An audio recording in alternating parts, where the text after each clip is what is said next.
Pernah nonton film Enemy of the State? Film tahun 98 yang dibintangi Will Smith ini bercerita tentang bagaimana seandainya semua kehidupan pribadi kita dipantau oleh sebuah lembaga. Mulai di mana kita tinggal, di mana kita kerja, sampai apa yang kita lakukan sehari-hari, mereka tahu. Mereka membongkar data pribadi kita sehingga tidak ada lagi ruang pribadi dan rahasia untuk kita sembunyikan.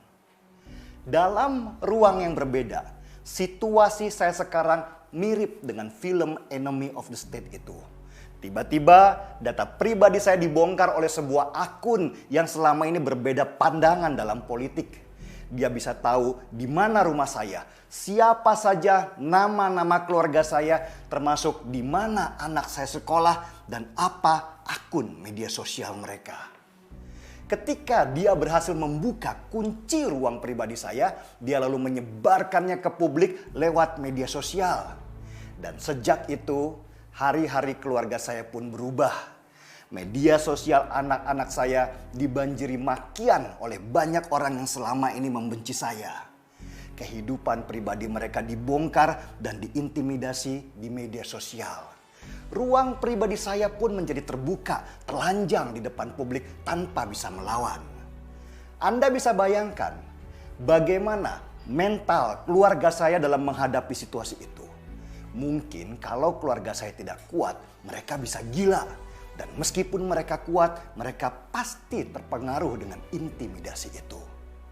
Intimidasi itu belum selesai. Di mana keluarga saya tinggal pun dilacak. Alamat saya dibongkar dan mereka menggunakan Google Maps untuk memotret rumah saya dan mengirimkannya ke anak-anak sambil mengancam kalau mereka akan mendatangi rumah untuk membunuh anak-anak, membakar, bahkan ingin memenggal mereka karena dianggap sudah halal darahnya seperti papanya. Dan ini akan terus berlangsung selama mereka tahu di mana saya tinggal dan di mana anak-anak sekolah. Sehingga setiap kali ada perbedaan pendapat, mereka akan kembali menyebarkan data saya ke orang-orang yang membenci supaya terpicu untuk berbuat kekerasan kepada keluarga saya. Bagaimana kalau Anda yang berada pada posisi seperti saya? Nyawa pasangan Anda, anak-anak Anda, sampai orang tua Anda terancam hanya karena ada orang-orang yang tidak suka kepada Anda. Ini bukan main-main karena berhubungan dengan nyawa orang-orang yang Anda sayangi dan tidak berdosa. Pertanyaannya, sepintar apakah akun yang membongkar data pribadi saya itu?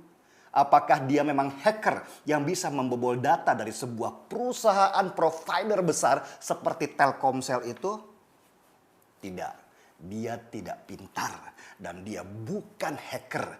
Dia hanya punya jaringan orang dalam di provider yang membagi data saya ke dia untuk disebarkan ke publik.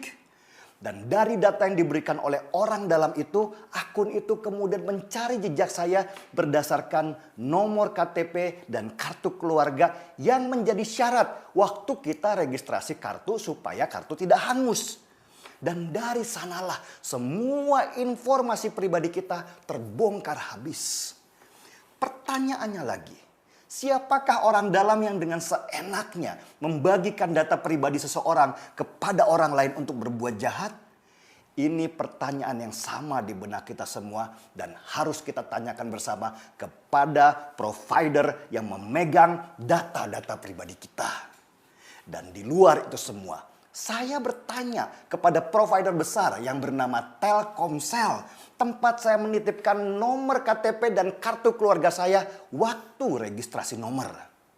Telkomsel bukan perusahaan kaleng-kaleng. Nilai perusahaannya sebesar lebih dari 100 triliun rupiah. Dan pemilik Telkomsel adalah 65% Telkom dan sisanya atau 35% dipegang oleh perusahaan telekomunikasi Singapura yang bernama Singtel. Bahkan menurut Vice President Corporate Communication Telkomsel Denny Abidin, Telkomsel sudah mendapat sertifikasi ISO 27001 untuk keamanan informasi. Yang dalam artian untuk segi keamanan data pengguna itu seharusnya sudah sangat aman. Nah, kalau begitu Kenapa dengan semua keunggulan itu data saya bisa bocor keluar?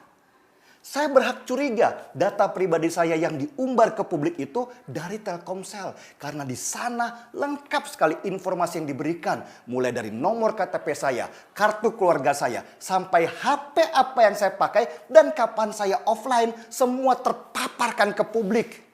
Data itu begitu lengkap sehingga tidak mungkin data itu didapat dari luar. Kecuali orang dalam Telkomsel sendiri yang membocorkan. Itulah kenapa saya harus menggugat Telkomsel? Karena ini sangat berbahaya buat saya dan jutaan pengguna lain. Telkomsel harus bicara ke publik apa yang terjadi sesungguhnya supaya kami semua merasa aman menjadi pelanggan Telkomsel. Sementara ini jawaban Telkomsel terhadap kasus saya sangat normatif dan cenderung basa-basi. Telkomsel malah seperti mengunggulkan keamanan sistemnya, padahal jelas-jelas saya korban dari kebocoran data mereka. Telkomsel seperti ingin melemparkan tanggung jawab ini kepada akun yang menyebarkan data pribadi saya supaya bisa menghindar dari tanggung jawab permasalahan di sistem internal mereka. Saya paham kalau perusahaan besar seperti Telkomsel ini berjalan berdasarkan trust atau kepercayaan masyarakat. Sedikit saja kepercayaan itu goyang, maka saham mereka bisa rontok habis-habisan. Dan para investor bisa lari untuk membenahi situasi seperti normal lagi. Itu juga butuh waktu yang lama dan dana yang sangat besar. Tapi yang harus Telkomsel pahami, bahwa seberapa besar pun kerugian Telkomsel nanti tidak akan pernah sebanding dengan nyawa anak-anak saya jika kelak mereka mendapat kekerasan akibat bocornya data pribadi saya ke publik. Saya adalah seorang ayah dan kewajiban seorang ayah adalah melindungi buah hati mereka semaksimal yang dia bisa. Dan jika harus bertarung untuk itu, saya akan lakukan. Jikapun saya kalah, setidak-tidaknya saya sudah melawan dengan sebaik-baiknya, sehormat-hormatnya. Seruput kopinya.